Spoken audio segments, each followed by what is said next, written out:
tell you about the weird things that happened to me in my last audition I took. First, I had to drag myself out of bed at the crack of dawn to get there by 9 a.m. so I had my blinding headache. I got there and, wouldn't you know, an empty waiting room. And I sat down, nothing to read, nothing to drink. Hours seemed to pass before then I saw these aging, shabby old souls totter in.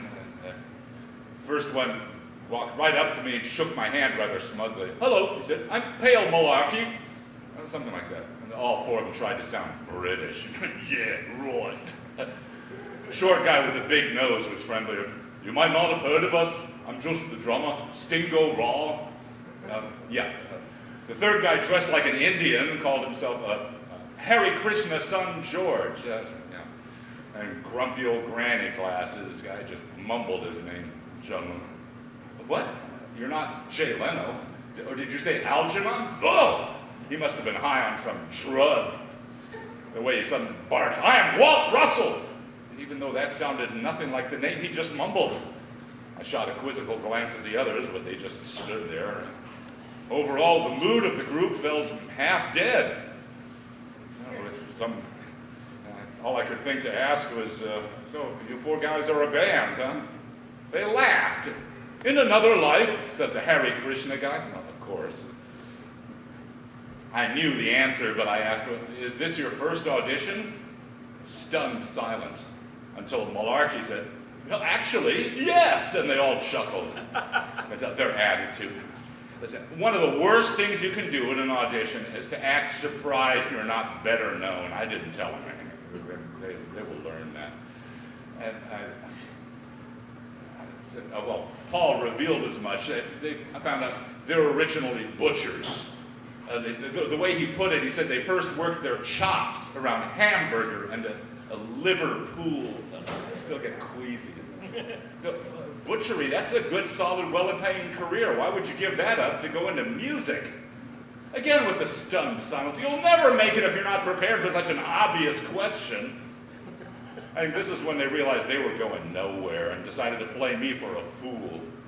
Or Stingo said, some folks uncovered hidden photos of them wearing their bloody butcher aprons, playing with dolls and big knives and blood all over. Mention that like it was yesterday or today. Have I lost all of you? And then Malarkey said, I must have heard of the riots that swept across our country just because one of them said their meats were more popular than cheeses. Come. Riot? White clans hating some group so much they burn all their stuff in bonfires? Not here in our land of the free. We fought and won World War II to make sure that would never happen here. And Malarkey was just getting started. He claimed they countered that hate cult with their so-called love cults. Love, love, love. How well, to hear them tell it was even more psychotic. How else would you describe mobs of insanely shrieking, nicely buttoned up teenage girls lusting for the chance to pluck off the boys' matching neckties, haircuts, and eyeballs for souvenirs, making the four of them run off in a panic till they stumbled upon a recording booth on the Abattoir Road and locked themselves up in it for 5 years trying to learn to play. They really thought I'd swallow all this crap. And in the end, Malarkey made them play so much long and winding mood music, they'd become beatless. Anybody get it? They repeated that word several times. I don't know why. Well, finally, the office door opened. I was in an audition, remember? The office door opened, the guy with the clipboard called my name. They were in there the whole time. I stood up to go in for the audition and said the guy, "Wish me luck." The only response was Algernon, again shouting, "I am Walt Russell! Google the Jews!" What? I detest anti-Semitic conspiracy theories, sir. I heard somebody ask, "Is this his act?" Well, the poor guy suddenly stood up and sang, "Na, na, na, na, na, na, na, hate Jews." No, I'm not with them. You are going to throw these monsters out, right? The only response was the security guard coming over and putting his hand on my shoulder.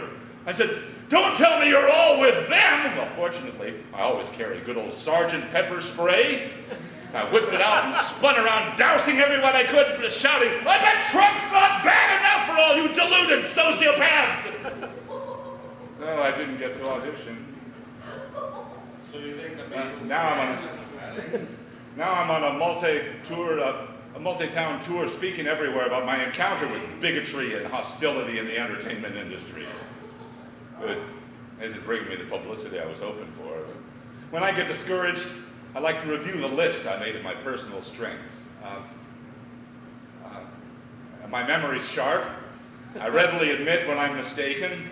I always try to see the best in people, and above all, I have a firm grip on reality.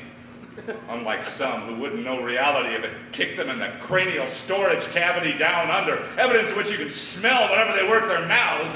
Well, wish me luck in the good fight. I am Reverend Watt Bar. Yes. D-E-F-A-L-K. I hope you realize how wearily familiar I am with the crude joke always made in my name. Thank you. Yeah!